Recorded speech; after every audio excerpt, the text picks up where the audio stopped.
नमस्कार दोस्तों। तो एक बार फिर से सुहाने सुबह के साथ, सुनहरे सुबह के साथ आपके सामने फिर से हाजिर हैं हम एक और नया वीडियो लेकर, जिसमें आज हम आपको वो पढ़ाएंगे जो अभी तक आपने पढ़ा तो है पर कोई आपको समझाया नहीं पाया होगा भाई साहब, या इस तरीके से नहीं समझाया पाया होगा जो आपने एग्जाम में कर दिया। तो अभी तक आपने विभाज्यता के नियम पढ़े, विभाज्यता के नियम आशा करता हूँ आपने देख लिए होंगे। विभाज्यता के नियम के बाद अब अपन सीखेंगे क्या मित्रों, बहुत ही अच्छी चीज है जो आपकी कई एग्जाम में, मतलब आपके जो जनरल एग्जाम होते हैं, सारे वनडे एग्जाम होते हैं, सब में बहुत ही ज़्यादा पूछे जाने लगी है और अच्छे अच्छे लेवल पर क्वेश्चन पूछे जाते हैं, जिसका कुछ ऐसा कुछ नाम है भाई साहब, रिमाइंडर थ्योरम। जरा भाई साहब इंग्लिश पर न जाएं, हिंदी देखें आप तो केवल। रिमाइंडर थ्योरम को कहते हैं हम हिंदी में शेषफल प्रमेय। तो देखिए दोस्तों, इस शेषफल प्रमेय को हम बिल्कुल जीरो से सीखेंगे, बिल्कुल ABCD से सीखेंगे। जैसे आप ABCD सीखते हैं ना बचपन में, वैसे ही सीखेंगे बिल्कुल। बस केवल आपको थोड़ा सा बिल्कुल स्लो धीरे धीरे पक पक पक पक करके सीढ़ियां चढ़ेंगे शेषफल प्रमेय को सीखने के लिए। तो आइए मित्रों, शेषफल प्रमेय आपकी आजकल जो भी एग्जाम हो रहे हैं, वनडे एग्जाम हो रहे हैं, चाहे अभी जो आपका आने वाला दिल्ली कांस्टेबल का एग्जाम हो, चाहे अभी NTPC का आने वाला एग्जाम हो, चाहे जो SSC एग्जाम जो भी कराती है, उसमें शेषफल प्रमेय का अच्छा खासा बैचेज आने लगा है। अच्छे अच्छे क्वेश्चन पूछे जाते हैं। तो अच्छे अच्छे क्वेश्चन करने के लिए पहले बेसिक क्लियर होना चाहिए, और बेसिक बच्चों क्लियर होने से पहले पढ़ना तो पड़ेगा ना भाई साहब। तो चलो शेषफल प्रमेय को सीखेंगे। तो शेषफल प्रमेय से पहले तो शेषफल को ही सीखेंगे, प्रमेय तो भाई साहब बात की चीज है। शेषफल को सीखते हैं तो बचपन में सबको पता है कि हमको एक हमारी मैडम थी, सुंदर वाली मैडम होती थी, जिन पर हमारी निगाहें टिकी रहती थी। वो कहती थी बेटा भाग दो 5 का 32 में। तो अपन कैसे देते थे कि 5 का पहाड़ा पढ़ते जाओ कि 32 से ज्यादा ना हो और 32 से कम हो तो फिर शेषफल आता था। तो देखो 5 का पहाड़ा अपन पढ़ना स्टार्ट करते थे, 5 एकम 5, 5 दूनी 10, 5 तीन 15, 5 चौको 20, और ऐसे पढ़ते पहुंच जाते थे 5 छक्का 30 पर। और 5 छक्का 30 पर पहुंचे तो 30 अब इधर घटाते थे, तो 32 में से 30 घटाते थे तो बचते कितने थे मित्रों? 2। और जो 2 बचता था उसको क्या कहते थे हम? आप कहेंगे भैया शेषफल कहते थे। और जिससे भाग देते थे उसे क्या कहते हैं? भाजक। जिसमें भाग देते हैं उसे क्या कहते हैं? भाज्य। और जितनी बार भाग देते हैं उसे क्या कहते हैं? भागफल। मतलब भाग देने पर कुछ फल मिला, वो कितना मिला? 6 मिला। और सबको काटा पीटी कर करके हमें शेषफल कितना मिल गया? 2 मिल गया। तो वैसे ही अब ये तो भाग दे दिया, लेकिन हमारी जो खूबसूरत मैडम होती थी, जो हमारी सुंदर वाली मैडम होती थी, वो हमको बताती थी कि जो भाजक है वो हमेशा शेषफल से बड़ा होगा। जो हमारा भाजक है वो शेषफल से हमेशा बड़ा होगा। जो हमारा भाजक होता था वो शेषफल से बड़ा होता था, या ऐसा कहें कि शेषफल हमेशा भाजक से छोटा होता था। जैसे और समझिएगा, जैसे कोई आपको कहे कि 5 का भाग दीजिएगा 32 में, तो गलती से अपन क्या करते थे कि 5 का भाग अपन ने 32 में दिया, 32 में देते गए और पता चला अपन ने 25 बार ही दिया, 25। तो वो लोग कहते थे गलत है ये। तो अपना सवाल क्या हो जाता था? गलत हो जाता था कि अपन ने 5 का भाग 25 में दिया, अभी तो एक बार और भाग चला जाता तो 32 में से 25 घटाएंगे, अब घटाएंगे तो कितना बचेगा? 7 बचेगा कि नहीं? 7। पर देखिए हमारी खूबसूरत जो मैडम थी, उन्होंने हमको क्या सिखाया था कि जो भाजक होता है वो शेषफल से हमेशा बड़ा होता है। अगर भाजक शेषफल से छोटा हो गया तो हमेशा आपका सवाल गलत हो जाएगा। आपकी जो मैडम थी बड़ी प्यारी मोहब्बत के साथ पढ़ाती थी कि जो भाजक है आपका वो शेषफल से छोटा होगा तो आपका सवाल गलत हो जाएगा। तो भाई जब 7 जो बचा था उसका फिर से 7 में भाग दे दो 5 का, तो 5 एकम 5, तो अब शेषफल क्या आ गया? 2। तो ये क्या हो गया आपका शेषफल? 2। कितना हो गया शेषफल 2। अगर ऐसा नहीं आया तो आप इधर सीधा करो कि शेषफल में से भाजक को घटा दो, तो आपका रिमाइंडर सही आंसर दे देगा। कितना आएगा 2। तो ये तो थी बहुत बच्चों वाली बात है, ABCD वाली बात। क्या थी ये? ABCD वाली बात। तो थोड़ा सा इसको साफ करके आगे बढ़ते हैं, इसको आप नोट करिएगा।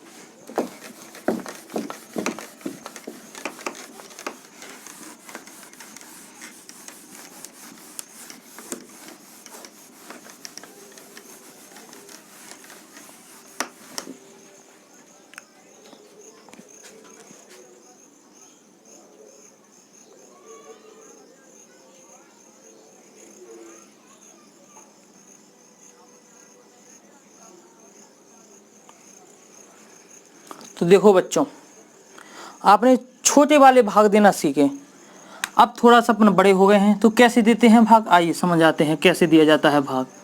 आपको मान लो 32 में भाग देना था 5 का, 32 में भाग देना था 5 का।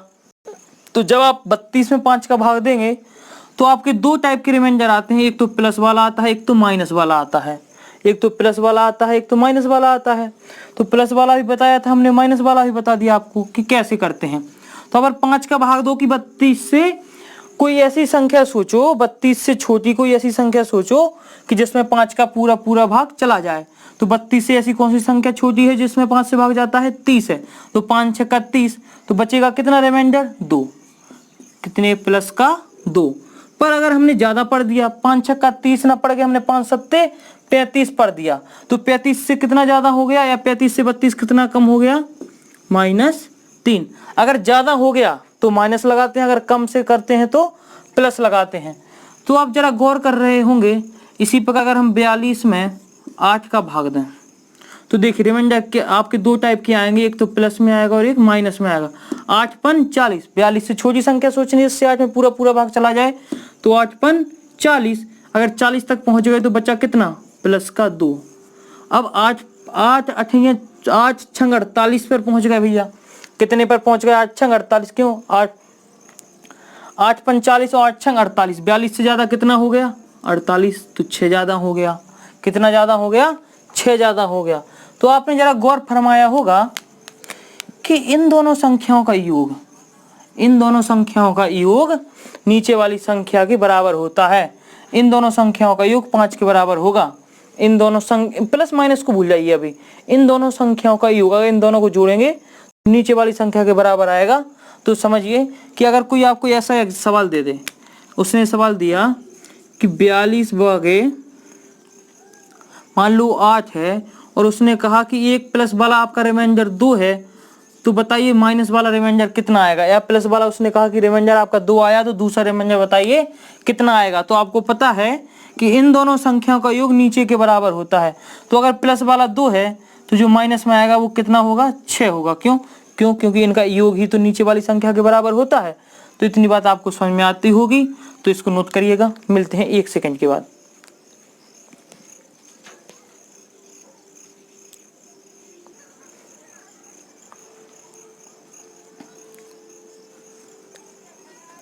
तो आइए बच्चों, उसी को थोड़ा सा आगे बढ़ाते हैं।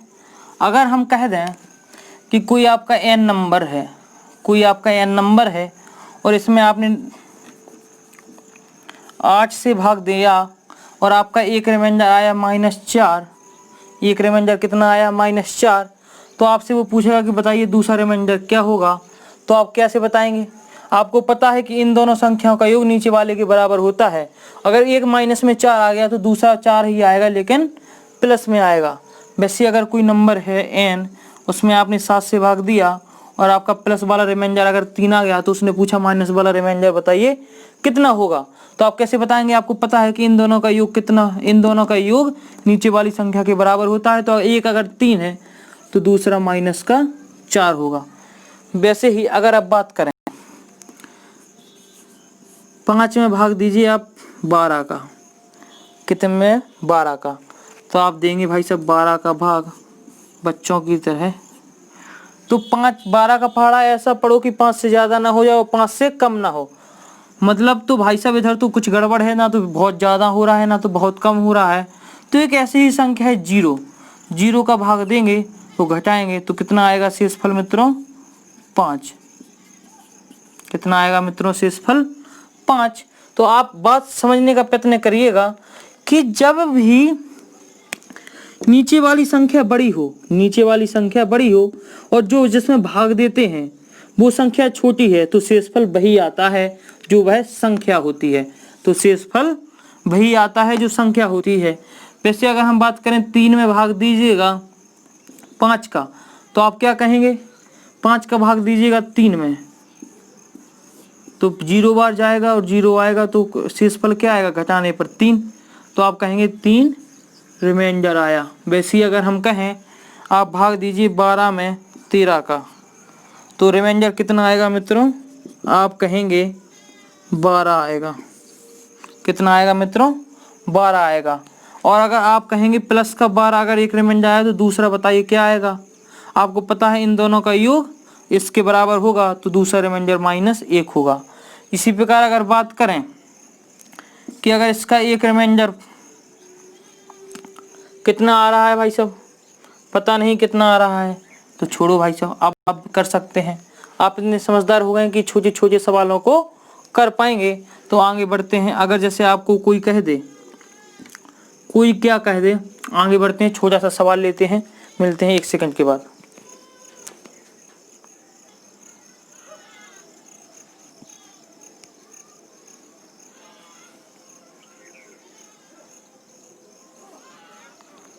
तो चलिए दोस्तों थोड़ा सा और समझने का प्रयत्न करते हैं कि सवाल क्या कह रहा है हमसे।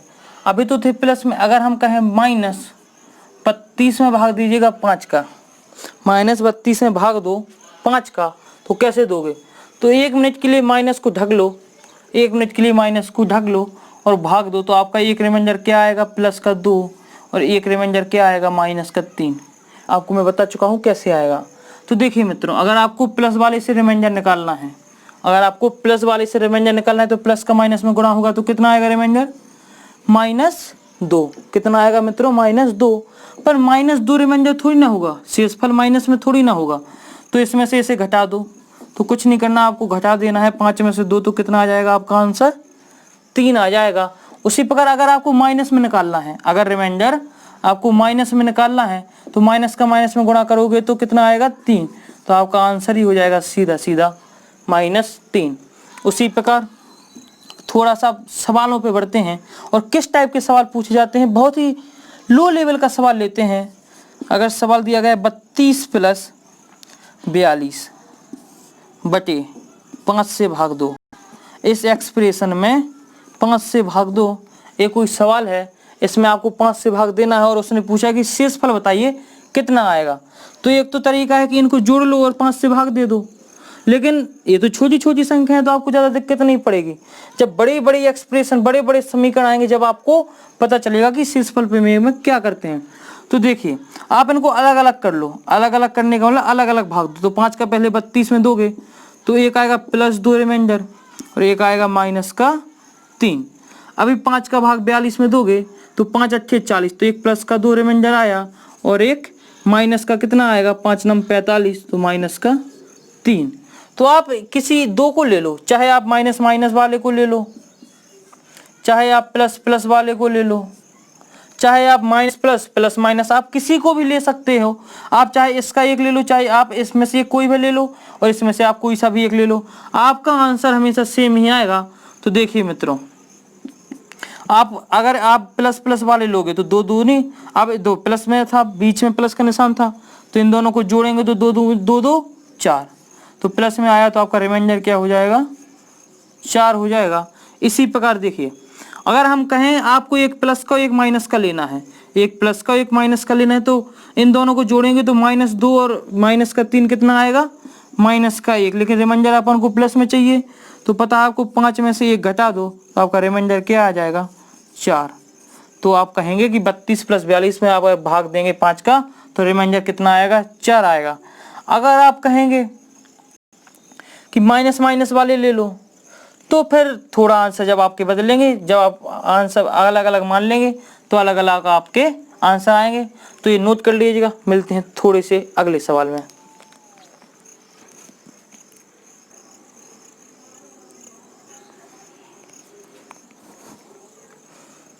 तो आइए दोस्तों एक छोटा सा सवाल लेते हैं और सवाल है हमारा 63 गुना 113 में भाग देना है अपन को 11 का और ज्ञात करना है कि रिमाइंडर क्या होगा।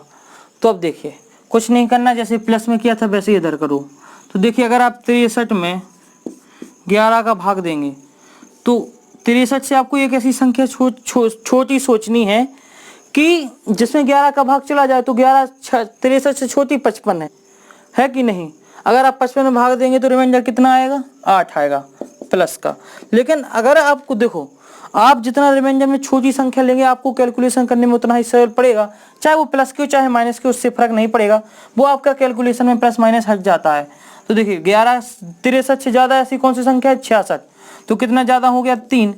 अगर ज़्यादा जितना हो गया तो माइनस का उतना आएगा। तो 11 छक्का 66 मतलब 3 ज़्यादा हो गया 66 से। तो देखिए मित्रों 63 से 3 ज़्यादा तो माइनस का 3 ले लिया। इसी प्रकार अगर 113 में देंगे 11 का भाग तो इधर भी आपके 2 रिमाइंडर आएंगे। और रिमाइंडर क्या आएंगे, अब जरा 11 एकम 11, 11 धाम की 110, 110 तक तो पूरा चला गया। तो एक रिमाइंडर कितना आएगा, प्लस का 3। और पता है आपको कि एक रिमाइंडर आपका अगर प्लस 3 आ गया, दूसरा क्या आएगा, माइनस का 8। तभी तो 8 3 11 बनाएंगे मिलके। तो आप चाहे तो प्लस वाले भी ले सकते हैं, आप चाहे तो माइनस प्लस वाले। ऐसा नहीं होगा कि आप दोनों एक के ले लें, ऐसा कतई नहीं कर पाएंगे। एक आप अगर इधर से प्लस का ले रहे हैं तो इधर से माइनस का ले लो, या इधर से प्लस का ले लो। आप अगर इधर से माइनस का ले रहे हैं तो इधर से प्लस का ले लो, अगर इधर से प्लस का ले रहे हैं तो इधर से माइनस का ले लो। चाहे इधर भी प्लस का ले लो चाहे इधर भी प्लस का ले लो, चाहे इधर से भी माइनस का ले लो चाहे इधर से भी माइनस का ले लो। तो देखिए मित्रों कैसे करते हैं सवाल को। आइए तो 63 में आपने कहा कि चलिए हमने ले लिया प्लस वाला 8, प्लस वाला 8 और गुणा है तो गुणा लगा दिया, और इधर भी ले लिया प्लस का 3। तो अब इसमें गुणा करेंगे तो आएगा 8 × 24। अब 24 में फिर से 11 का भाग देंगे तो 11 एकम 11, 11 दूनी 22। तो रिमाइंडर कितना बच गया आपका मित्रों, 2। तो आपका रिमाइंडर कितना बचेगा, 2। आप नोट कर सकते हैं। मिलते हैं अगले सवाल में।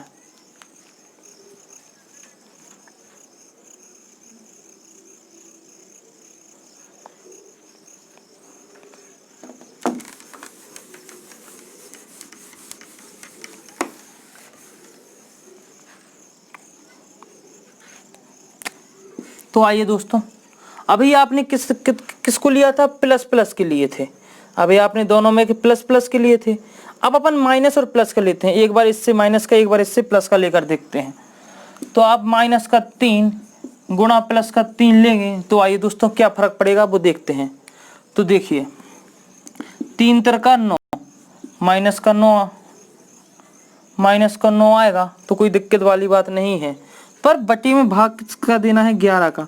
तो आपको हमने बताया था कि जब भी रिमाइंडर माइनस में आए तो उसे जो नीचे वाली संख्या है उसमें से घटा दो तो आपका आंसर देगा पॉजिटिव में, और आपका जो रिमाइंडर आएगा वो किस में आएगा, पॉजिटिव में आएगा। अगर आप कहेंगे नहीं भाई साहब हमको तो 8 और माइनस का 8 लेना है, इधर से प्लस का लो इधर से माइनस का लो, तो देख लो प्लस का 8 गुणा, इधर गुणा था ना इसलिए अपन ने गुणा किया। अगर इधर प्लस होता तो प्लस करते, अगर इधर माइनस है तो इधर माइनस करेंगे। वो तो छोटी छोटी कैलकुलेशन है, आपको समझनी पड़ेगी, और आप जितना प्रैक्टिस करोगे आपको उतना ही आता जाएगा। तो 8 थे यहाँ 64, माइनस के 64/11। तो अब आप कहेंगे कि इधर तो माइनस है। अगर अब जब आप 64 में 11 का भाग देंगे, हमने बताया कि माइनस को 1 में ढक लो और 11 में 64 का भाग दो, जो छोटी संख्या है उसे लो। तो 11 × 6 = 66, तो एक रिमाइंडर आएगा आपका -2 और एक आएगा आपका +9। आएगा कि नहीं मित्रों, आएगा कि नहीं। तो जो -2 आया, -2 का माइनस में गुणा कराएंगे तब भी आपका 2 आंसर देगा, उसमें कोई दिक्कत वाली बात है नहीं। तो आइए मित्रों, आप चाहे तो अब इधर से देखना है तो -9 आएगा, इधर फिर से -9 आ गया, घटा दो तब भी 2 आएगा। तो आप समझ सकते हैं कि आप किसी भी तरह से आप आंसर निकाल सकते हैं, किसी भी तरह से आप शेषफल को निकाल सकते हैं। तो आइए थोड़ा सा आगे बढ़ते हैं अगले सवाल की ओर।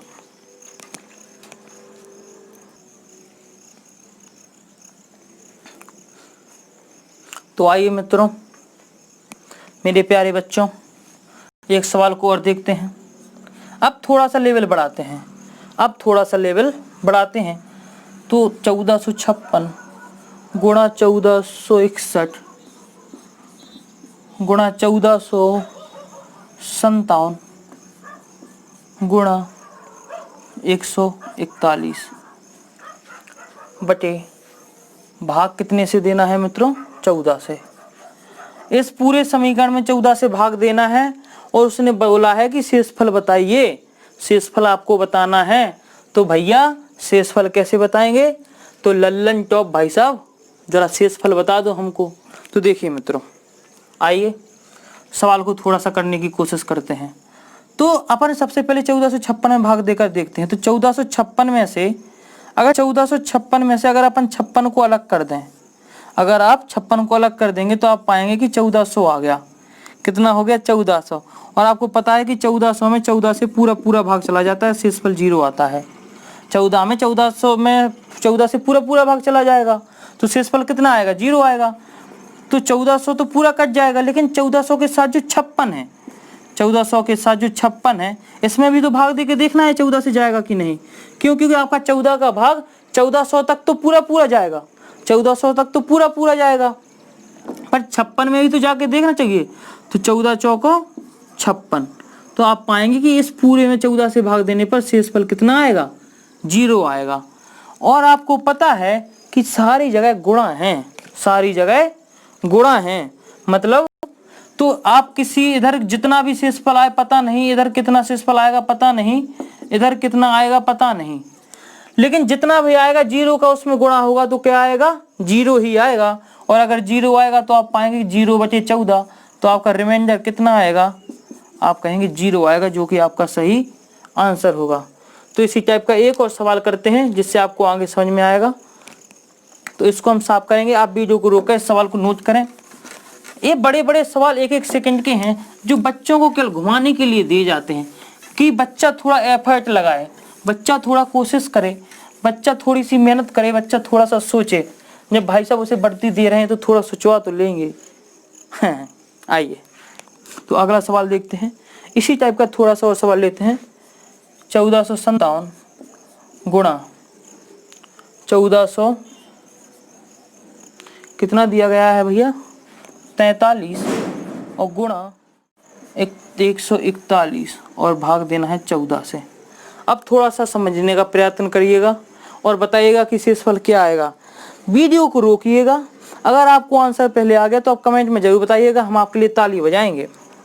तो देखिए 14 का भाग अपन इसमें देखेंगे पहले। तो 14 का भाग देंगे अपन 1400 तक तो पूरा चला जाएगा, पिछले सवाल में देखा है अपन ने। तो 1400 तक तो पूरा चला गया। अब 57 में भाग देके देखेंगे 14 का, तो 14 चौको 56 तक पहुंच गया।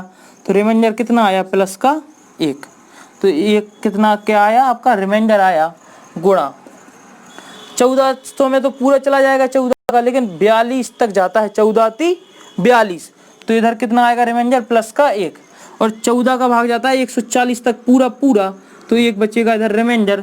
मतलब 1 गुणा 1 करेंगे तो 1/14 और रिमाइंडर कितना आएगा? आपका 1, जो कि आपका फाइनली आंसर होगा। क्यों? क्योंकि 14 से छोटी संख्या है तो छोटी संख्या का हमेशा वही रिमाइंडर होता है। तो आपका आंसर क्या आ गया दोस्तों? 1 आ गया। तो इसी टाइप का थोड़े से आगे बढ़ने की कोशिश करते हैं। अगर यही सवाल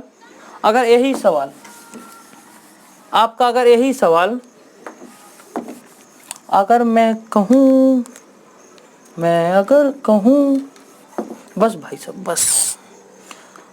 साहब बस अगर इधर प्लस होता तो कुछ नहीं करना था। बस इसका रिमाइंडर कितना आया था? 1। इसका रिमाइंडर कितना आया था? 1। इसका कितना आया था? 1। अलग अलग भाग देकर। तो जब गुणा था तो गुणा कर रहे थे, अब प्लस आ गया है तो भाई साहब प्लस कर दो, 1 + 1 + 1। इसमें भाग 14 का दो तो 3/14। तो अब आपका रिमाइंडर कितना आएगा? 3 आएगा। इतनी बात आपको समझ में आती है? अगर आपको इतनी बात समझ में आती है तो नोट करिएगा, मिलते हैं थोड़ी अच्छे से सवालों से और अच्छे से सवालों से। अब थोड़ा सा आपको हम सिखाते हैं फैक्टोरियल वैल्यू कैसे निकालते हैं, फैक्टोरियल की मान कैसे निकालते हैं। फैक्टोरियल आपने पढ़ा होगा, थोड़ा सा सीखा होगा, तो उससे पहले हम आपको सिखा देते हैं फैक्टोरियल ही क्या होते हैं। फैक्टोरियल होते हैं नंबर ऑफ रिप्रेजेंटेशन। फैक्टोरियल को कहते हैं नंबर ऑफ रिप्रेजेंटेशन। रिप्रेजेंटेशन का मतलब कि नंबर को कैसे दर्शाया जाता है, नंबर को कैसे लिखा जाता है। जैसे मैं अगर कहूँ शॉर्ट भाषा में, सीधी सीधी भाषा में अगर कहा जाए तो देखिए क्या कहा जाए। हम कहें आपके पास 2 डिजिट हैं। मैंने आपको पहला ही वीडियो था हमारा नंबर सिस्टम का जिसमें हमने आपको बताया था कि 3 और 4 अगर 2 डिजिट हैं तो इनको मिलाकर कितने नंबर बनाए जा सकते हैं। तो आप कहेंगे सर एक बार 3 और 4 को ले लो, एक बार 4 और 3 को ले लो, इन दोनों के अलावा कोई नंबर ही नहीं बनाया जा सकता 3 और 4 डिजिट को लेकर। वैसे तो कितने नंबर बन गए आपके, 2 नंबर बन गए। अगर मैं कहूँ 3, 4 और 5 हैं, इनको लेकर कितने नंबर बनाए जा सकते हैं इन डिजिट को लेकर। तो आप कहेंगे देखते हैं सर, तो 3, 4, 5 ले लिया। अब 3 एक बार 5, 4 को बदल दिया तो 5, 4 आ गया। ऐसे ही 4, 3, 5 को ले लिया, एक बार 4, 5, सब संख्याएं अलग अलग हैं। देख लो 345, 304, 435, 453। इसी प्रकार 5, 3, 4 को ले लिया, इसी प्रकार 5, 3, 5, 4, 3 को ले लिया। तो आप कहेंगे 3 डिजिट जो थी उनसे कितने नंबर बन गए। आप कहेंगे सर 6 नंबर बन गए। तो इन्हीं को क्या कहते हैं, फैक्टोरियल। तो फैक्टोरियल को मान, अब सीधे सीधे मान निकालने के लिए क्या सीखा अपन ने, फैक्टोरियल को सीधे सीधे जब मान निकालेंगे तो देखिए थोड़ा सा हम इसे साफ करेंगे। आप चाहें तो नोट कर सकते हैं वीडियो को रोक कर। अब देखिए कुछ मान होते हैं जिनके फैक्टोरियल मान होते हैं। अगर आप 6 से 8 तक याद कर लेंगे तो बहुत अच्छा ही रहेगा। तो देखिए अगर मैं कहूँ फैक्टोरियल को, देखो आप ऐसा भी लिख सकते हैं, और अगर मैं कहूँ ऐसा तो आप ऐसे भी लिख सकते हैं। दोनों बात बराबर है, उसमें कोई दिक्कत वाली बात नहीं है। तो एक फैक्टोरियल क्या होता है, एक। 2 फैक्टोरियल की अगर मैं बात करूं तो 2 गुणा 1, मतलब 1 तक पहुंचना है अपन को गुणा करते करते उस संख्या से। तो 2 फैक्टोरियल का मान कितना होगा, फैक्टोरियल 2 का मान 2 एकम 2। 1 फैक्टोरियल का मान कितना होता है, 1। अगर मैं कहूँ 3 फैक्टोरियल का मान क्या होगा, तो 3 गुणा 2 गुणा 1 मतलब कितना होता है, 6। अगर मैं कहूँ 4 फैक्टोरियल का, तो 4 गुणा 3 गुणा 2 गुणा 1, 4 × 12 दूनी 24। और इसी प्रकार अगर मैं कहूँ 5 फैक्टोरियल का, तो 5 गुणा 4 गुणा 3 गुणा 2 गुणा 1, तो आपका आएगा 5 को 20, 20 30 60, 60 दूनी 120। और थोड़ा सा 6 का और देख लेते हैं जिसकी बहुत ही ज़रूरत पड़ती है। 6 गुणा 5 गुणा 4 गुणा 3 गुणा 2 गुणा 1, तो गुणा करिएगा तो 5 तक का फैक्टोरियल तो आपको पता है 120 होता है। तो 120 गुणा 6 कर दिएगा तो 720। तो देखिए दोस्तों, ये फैक्टोरियल थोड़ी से आप चाहें तो याद कर सकते हैं, इनको नोट करिएगा जब फिर हम आगे बढ़ते हैं सवाल पर।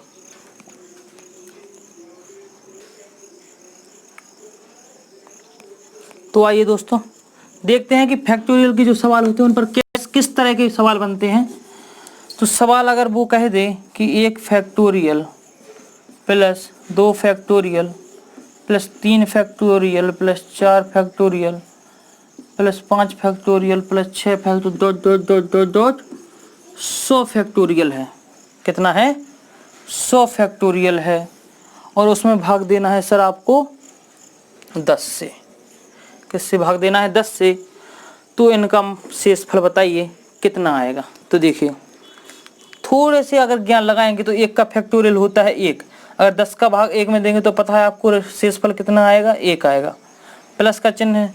2 फैक्टोरियल 2 का मान कितना होता है, 2 एकम 2, तो रिमाइंडर भी कितना आएगा, 2 आएगा। 3 फैक्टोरियल का मान कितना है, 3 दूनी 6, तो रिमाइंडर कितना आएगा, 6।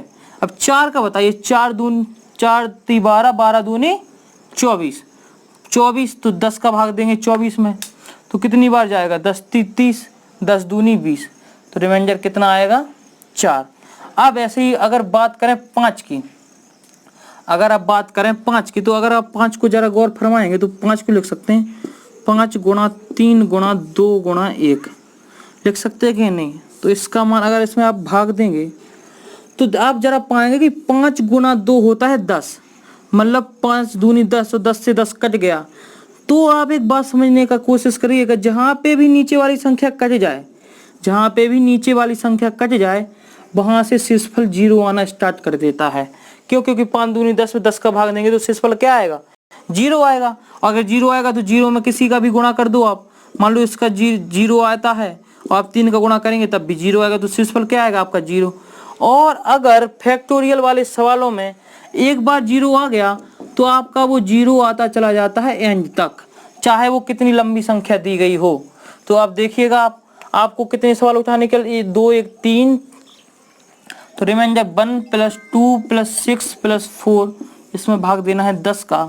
तो आप जरा बताइएगा 6 4 10, 10 2 12, 12 1 13, 13 में भाग देंगे आप 10 का, तो रिमाइंडर कितना आएगा मित्रों?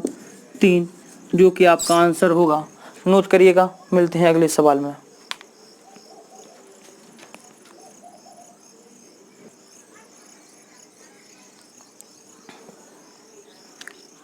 चलिए दोस्तों, तो एक सवाल को करने की और कोशिश करते हैं। आज का आखिरी सवाल है। सवाल है आपका 1 factorial 2 factorial 3 factorial + 4 factorial + 5 factorial और डॉट डॉट डॉट दिया गया है 10,000 फैक्टोरियल तक, और भाग देना है आपको 12 का। और उसने पूछा है कि शेषफल बताइए, शेषफल क्या आना चाहिए। उसने पूछा है शेषफल बताइए। तो आपको पता है 12 का भाग देंगे आप 1 फैक्टोरियल, तो 1 फैक्टोरियल का मान 1, तो 1 में भाग देंगे तो शेषफल भी 1 आएगा। 12 का भाग देंगे अपन 2 फैक्टोरियल में, तो 2 फैक्टोरियल का मान होता है 2 एकम 2, तो 2 आएगा शेषफल। 3 दूनी 6, तो 12 का भाग देंगे 6 में, तो शेषफल भी 6 आएगा। और अब 4 का, जरा 4 को देखिएगा, 4 × 3 = 12।